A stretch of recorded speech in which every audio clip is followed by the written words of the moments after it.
영상에서는 의사결정의 유형과 과정에 대해서 알아보도록 하겠습니다.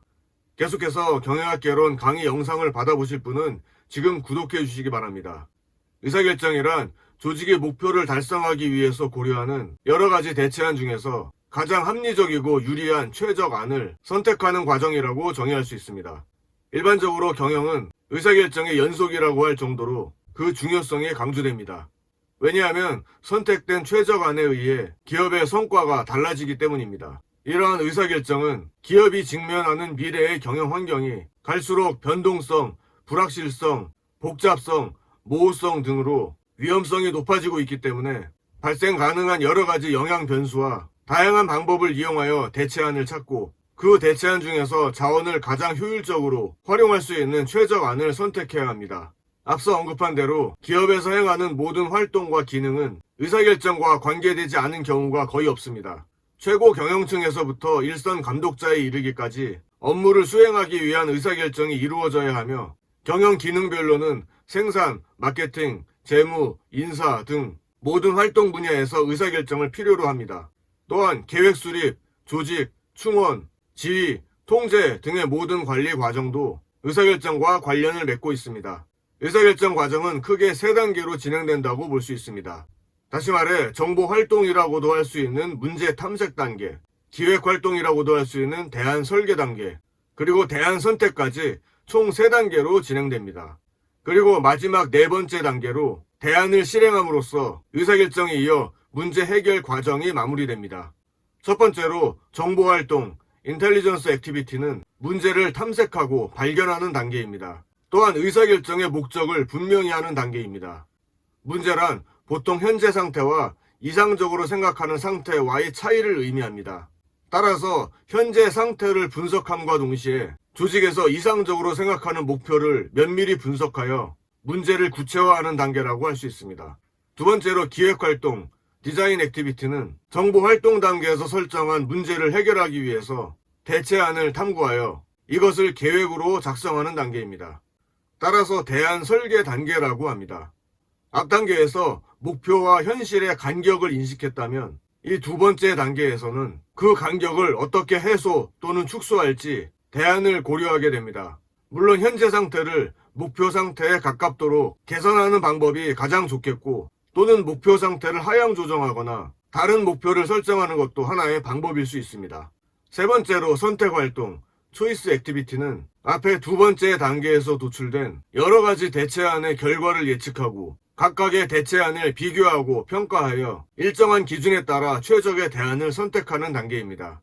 의사결정은 이상의 3단계를 걸쳐 진행된다고 볼 수 있습니다. 하지만 의사결정이 현실적으로 의미가 있으려면 마지막 대안 실행 단계, 임플멘테이션 액티비티가 반드시 진행될 필요가 있습니다.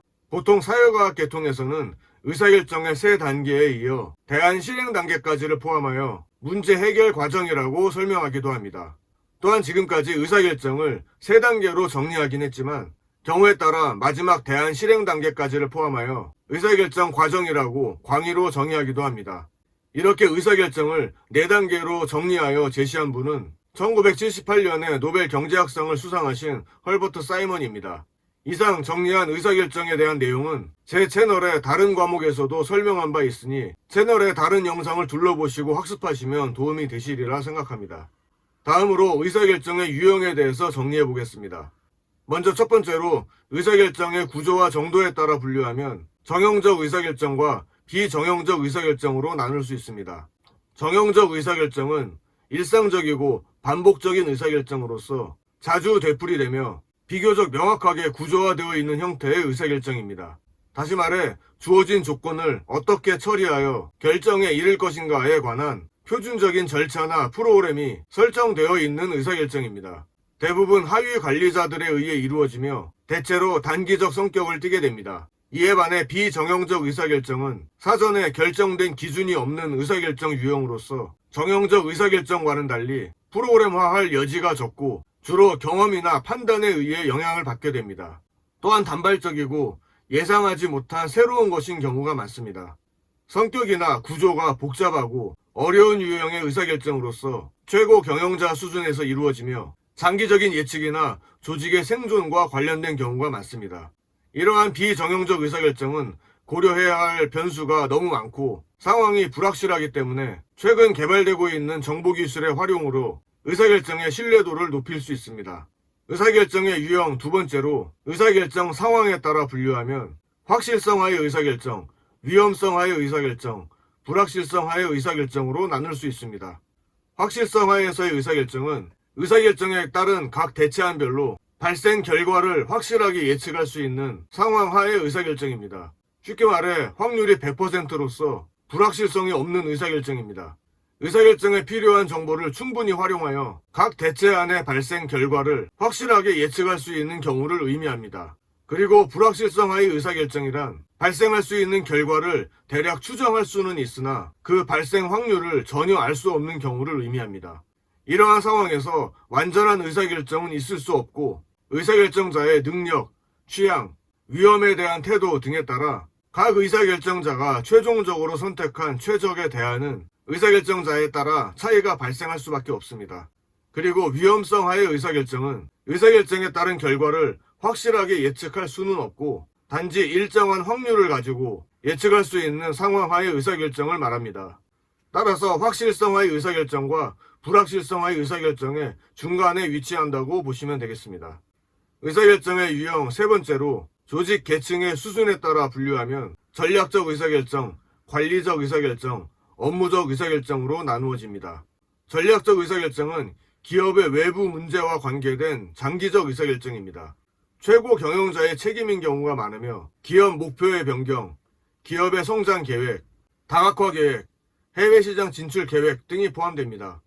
관리적 의사결정은 전략적 의사결정을 구체화하기 위해서 변환 과정의 효율을 최적화하는 것을 목적으로 하는 의사결정입니다. 보통은 중간관리자의 의사결정인 경우가 많으며 마케팅이나 생산 등 기능별 부문 관리 목표 설정과 관련이 많습니다. 세 번째, 업무적 의사결정은 자원 변환 과정의 능률을 극대화하는 의사결정으로서 앞서 설명드린 상위 계층의 의사결정인 전략적 의사결정과 관리적 의사결정을 구체화하는 특성이 있습니다. 이상의 세 가지를 조직의 계층별로 나누어 비교해보면 다음 그림과 같습니다. 상위 계층으로 올라갈수록 비정형적 의사결정, 불확실성하의 의사결정, 전략적 의사결정의 특징이 강하고 하위 계층으로 갈수록 정형적 의사결정, 확실성하의 의사결정, 운영적 의사결정의 특징이 강합니다. 지금까지 세 가지 기준으로 의사결정의 유형을 나누어 보았습니다. 추가로 두 가지 기준으로 더 분류해 보도록 하겠습니다. 네 번째 분류 기준은 접근 방법에 따른 분류입니다. 양적인 측면에 관한 의사결정으로 경영과학적 의사결정이란 계량적인 접근 방법을 통하여 과학적으로 해결하려고 하는 의사결정입니다. 그리고 질적인 측면에 관한 의사결정인 행동과학적 의사결정이란 문제 해결에서 인간 행동의 과학적인 규칙성을 모색하는 의사결정입니다. 다섯 번째로 개인적 의사결정과 집단적 의사결정으로 나눌 수 있습니다. 개인적 의사결정이란 자신의 이해관계를 중심으로 개인의 식견과 인격에 근거한 의사결정을 말합니다. 이는 집단적, 조직적 의사결정보다는 덜 질서정연하고 덜 시스템적인 과정이며 합리성이 부족하거나 정보력 면에서 다소 취약한 의사결정을 할 수도 있습니다. 하지만 결정이 신속하고 의사결정자의 의도에 맞는 의사결정을 할 수 있다는 장점이 있습니다. 하지만 대부분의 조직에서 보다 중요한 의사결정은 경영자 개인에 의해서보다 집단적 의사결정을 하는 경우가 더 많습니다. 즉 여러 조직에서 각종 위원회, 연구팀, TFT 등의 집단에 의해 이루어지고 있다는 점입니다. 집단적 의사결정은 정확성이나 신속성에 있어 개인 의사결정보다 시간은 더 소비하지만 오류를 범할 가능성이 적습니다. 또한 판단력과 문제 해결에 있어 집단은 개인보다 더 많은 정보와 경험, 아이디어, 비판적인 평가 능력을 가지고 있으므로 판단면이나 문제 해결에 있어서도 개인보다 앞선다고 할 수 있습니다. 하지만 집단적 의사결정에서 주의해야 할 점이 있습니다. 집단 구성원이 폐쇄적이고 자신의 전문 지식이나 정보를 개방하지 않는다면 집단 의사결정의 효과는 기대할 수 없다는 점입니다.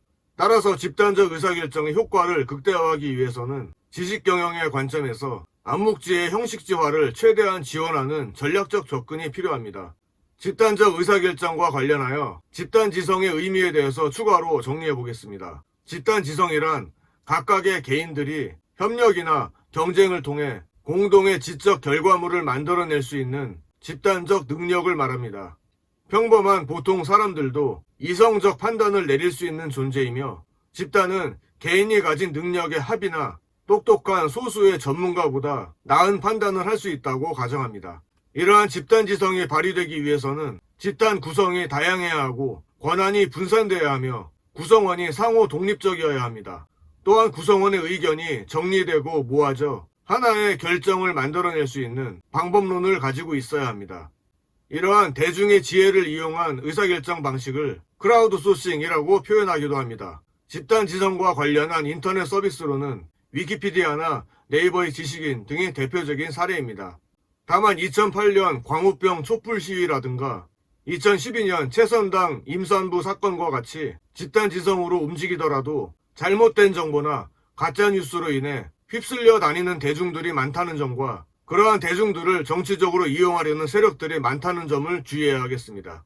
이상으로 이번 영상에서는 의사결정의 과정과 유형에 대해서 알아보았습니다. 계속 이어서 다음 영상에서는 의사결정 기법과 환경 분석 기법에 대해 다루도록 하겠습니다. 내용이 도움되셨다면 좋아요 클릭해 주시고 앞으로 계속 정보를 받아보실 분은 구독해 주시면 감사하겠습니다.